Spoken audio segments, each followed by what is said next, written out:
Welcome to mini foods Jaisingh. எல்லோருக்கும் வணக்கம். இன்றைக்கி நம்ம வீட்டிலேயே எளிமையான முறையில் பனானா கேக் எப்படி செய்யலாம் அப்படின்னு தாங்க பார்க்க போகிறோம். நம்ம குழந்தைங்களுக்குலாம் இதே போல் ஆரோக்கியமான முறையில் நம்ம வீட்டிலேயே செஞ்சு கொடுக்கலாங்க, விரும்பி சாப்பிடுவாங்க. பாருங்கள், 2 மீடியம் சைஸ் வாழைப்பழம் எடுத்துருக்கிறேன். நான் செவ்வாழைப்பழம் எடுத்துருக்கிறேன். நீங்கள் பச்சை வாழைப்பழம் அது போலவும் கூட எடுத்துக்கலாங்க. பச்சை வாழைப்பழத்துலாம் நல்ல ஃப்ளேவர் இருக்கும். உங்களுக்கு எந்த பனானா பிடிக்குமோ அது எடுத்துக்கோங்க, மீடியம் சைஸாக. இப்போ இதை தோலெல்லாம் உரிச்சிட்டு நம்ம ஒரு ஃபோர்க் வச்சு நல்லா இது போல் மசிச்சு எடுக்க போகிறோங்க. இதை அரைக்கக்கூடாது, மிக்சியிலலாம் வச்சு அரைக்கக்கூடாது, இது போல் மசிச்சு தான் எடுக்கணும். அப்போ தான் அந்த கேக்கில் ஒன்றும் பாதியமாக லைட்டாக அந்த பனானா இருக்கிறது நல்லா இருக்குங்க டேஸ்ட்டு. பாருங்கள், இதே போல் மசிச்சு எடுத்துக்கோங்க. இப்போ இந்தளவுக்கு மசித்ததுக்கப்புறம் இதை ஓரமாக வச்சிடலாம். இப்போ ஒரு பவுலில் 1/4 கப் அளவுக்கு பட்டர் எடுத்துருக்குறேன். அதாவது 3 டேபிள் ஸ்பூன் அளவுக்கு இருக்குங்க. நீங்கள் பட்டருக்கு பதிலாக ஆயில் கூட எடுத்துக்கலாம். 1/2 கப் அளவுக்கு பவுடர் பண்ண சுகர் சேர்த்துக்கிறேன். சுகர் பவுடர் நல்லா நைஸாக இருக்கிற மாதிரி பார்த்துக்கோங்க. இப்போ இதில் 1/2 கப் அளவுக்கு புளிப்பு இல்லாத தயிர் சேர்த்துக்கலாம். இந்த தயிருக்கு பதிலாக நீங்கள் 2 எக்கு சேர்த்துக்கலாங்க. நான் இன்னைக்கு எக்கு சேர்க்க போகிறதில்ல, அதனால் தயிர் சேர்த்துருக்குறேன். தயிர் கொஞ்சம் கூட புளிப்பு இல்லாத மாதிரி பார்த்துக்கோங்க. இது எல்லாத்தையுமே நல்லா கலந்து ஒரு க்ரீமியான பதத்துக்கு ரெடி பண்ணி எடுத்துக்கணுங்க.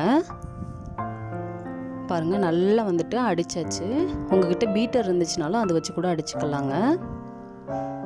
இப்போ 1 கப் அளவுக்கு மைதா சேர்த்துக்கிறேங்க. நீங்கள் மைதாவுக்கு பதிலாக கோதுமை மாவுலையும் செய்யலாம். 1 டேபிள் ஸ்பூன் அளவுக்கு கார்ன்ஃப்ளவர் சேர்த்துக்கலாங்க. நீங்கள் கார்ன்ஃப்ளவருக்கு பதிலாக அரிசி மாவு கூட சேர்த்துக்கலாம். 1/2 ஸ்பூன் அளவுக்கு பேக்கிங் பவுடர் சேர்த்துக்கலாம். 1/2 ஸ்பூன் அளவுக்கு பேக்கிங் சோடா சேர்த்துக்கலாங்க. 1/2 ஸ்பூனுக்கு கொஞ்சம் கம்மியான அளவுக்கு ஏலக்காய் பவுடர் சேர்த்துக்கலாம். நீங்கள் ஏலக்காய் பவுடருக்கு பதிலாக பனானா எசன்ஸ் கூட சேர்த்துக்கலாம், இல்லாட்டினா வெனிலா எசன்ஸ் சேர்த்துக்கலாங்க. இப்போ இதில் 1/2 கப் அளவுக்கு காய்ச்சி ஆற வச்ச பால் எடுத்துருக்கிறேன். அதை கொஞ்சம் கொஞ்சமாக சேர்த்து நல்லா ஒரு திக்கான பதத்துக்கு இந்த மாவு நம்ம ரெடி பண்ணி எடுத்துக்கிற போகிறோம். பாருங்கள், இதே போல் கட்டிகள் இல்லாத போல் கொஞ்சம் கொஞ்சமாக கலந்து எடுத்துக்கோங்க. நம்ம எடுத்து வச்சுருக்கிற பாலை இது போல் கொஞ்சம் கொஞ்சமாக சேர்த்துக்கிறணும். எல்லா பாலையுமே சேர்த்தாச்சு.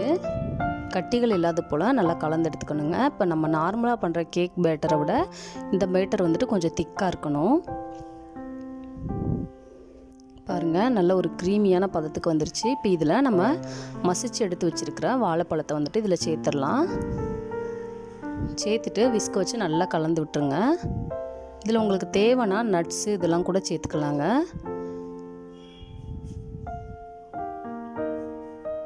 பாருங்கள், இதே போல் நல்லா கலந்து எடுத்துக்கோங்க. ரொம்ப அடித்து கலக்கக்கூடாது, கொஞ்சம் சாஃப்டாக தான் கலக்கணும். ரொம்ப அடித்து கலந்துட்டா கேக்கில் உள்ள சாஃப்ட்னஸ் போயிடும். இப்போ ஒரு கேக் மோல்டில் நான் லைட்டாக பட்டர் தடவி வச்சுருக்கிறேன். அதில் நம்ம கலந்தெடுத்து வச்சுருக்கிற இந்த மாவை ஊற்றிடலாம். இப்போ இதை லைட்டாக அடித்து விட்டுக்கலாங்க. இதே போல் லைட்டாக தட்டி விட்டுட்டு ஒரு பாத்திரம் நான் 5 நிமிஷத்துக்கு முன்னாடியே சூடு பண்ணி வச்சுருக்குறேங்க. இப்போ இதில் ஒரு ஸ்டாண்டு போட்டுக்கலாம். போட்டுட்டு நம்ம ரெடி பண்ணி வச்சுருக்கிற கேக் மாவு உள்ளே வச்சிடலாம். உள்ளே வச்சுட்டு மூடி போட்டுடலாங்க.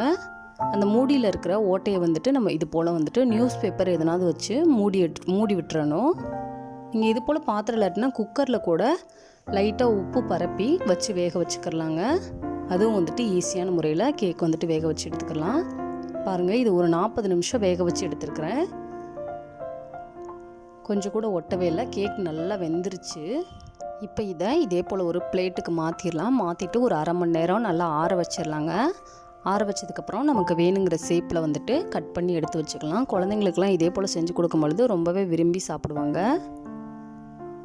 எவ்வளோ சாஃப்டாக வந்திருக்குதுன்னு பாருங்கள். அந்த கேக் பஞ்சு போல் பனானா கேக் முட்டை சேர்க்காமல் நம்ம வீட்டிலேயே எளிமையான முறையில் செஞ்சாச்சுங்க. இந்த வீடியோ உங்களுக்கு பிடிச்சிச்சின்னா லைக் பண்ணுங்கள், கமெண்ட் பண்ணுங்கள், உங்கள் ஃப்ரெண்ட்ஸ் அண்ட் ஃபேமிலிஸ்க்கும் ஷேர் பண்ணுங்கள். தேங்க்ஸ் ஃபார் வாட்சிங்.